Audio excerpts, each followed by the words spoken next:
तर बाबांनो आम्ही जक्याने पास करून म्हणजे उधमपूर पास करून चिनानीचं टनेल पास करून आल्यानंतर पुढे गाडीचा ॲक्सिडेंट झाला होता. एवढा मोठा डाऊन आला की नाही काय विचारू नका, असला गाण फटून दरवाज होते. तिथनं पुढे आल्यानंतर ना ह्यो रस्ता बघा, सिंगल गाडी पास होते त्याच्यावर गाडी पास होत नाही, त्यामुळे वन वे चालू केलेत आणि सगळे पावसामुळे सगळे वाहून गेलते. मागच्या वेळेस तुम्हाला मी दाखवायचं म्हणलेलं पण मागच्या वेळेस आम्ही अंधारात रात्रीचं सोडलं होतं आम्हाला, त्यामुळे काय तुम्हाला दाखवता आलं नाही. रामबानमध्ये थांबलो बघा, पाणी बिनी तीन भरून घेतलो आणि तिथनं निघलो. पुढे आल्यानंतर ना तुम्ही जीसीबी दिसायला लागलाय. जीसीबी 5 वर्ष झालं बघ तुम्ही हाय तसा अजून पडलेला जीसीबी.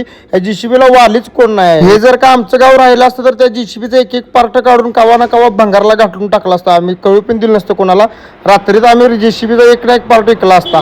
तिथनं पुढे आल्यानंतर नाही तुम्ही बघू शकता नवीन चेस भारत बेंच पूर्ण मातीत बुजलेले नवीन चेस आहे. भारत बेंच पूर्ण मातीत बुजले. 2 वर्ष झालं बघतो मी हाय जसे पडलेले आहे. इथं काय गाडी एकदा खाली गेली तर काढाचं नाव काय घ्यायचं नाही, ती तिथंच टाकून आपल्या घराला निघून जा. मग काय फायनली आम्ही घाट 3 चढून सगळा वर चढून बनियालच्या पार्किंगला आलो. हे तुम्ही गाड्या बघू शकता का, गाड्यांची एवढी थप्पी लागली की नाही, सगळ्या गाड्या ट्रॉफिक सोडल्यामुळे इकडे सगळे ट्रॉफिक जाम झाले बनियालच्या पार्किंगमध्ये.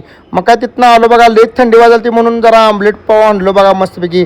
गाडीत आलो नवीन तुंब्या ओपन करूया म्हटलं. आता थंडी वाजायला, थंडी तर फुल चालू झाली त्यामुळे खांब्या फोडायला म्हटलं. जन्म झालाय माझा 1998ला आणि आत्ता चालू आहे 2025. आजपर्यंत नुसता बाटलीचं शिल फोडत आली, दुसरं काय शिल फोडायला अजूनपर्यंत काय भेटलंच नाही.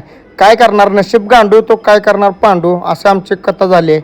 मग काय तिथनं आम्ही मस्त गाडीत दुपारी जेवण केलं होतं, त्याचं राहिलेला भात आणि आमटी शिल्लक राहिली होती. ते भात आणि आमटी खाऊन हादडायचं म्हटलं. तर कसा वाटला ब्लॉग, लाईक करा, शेअर करा, कमेंट करा.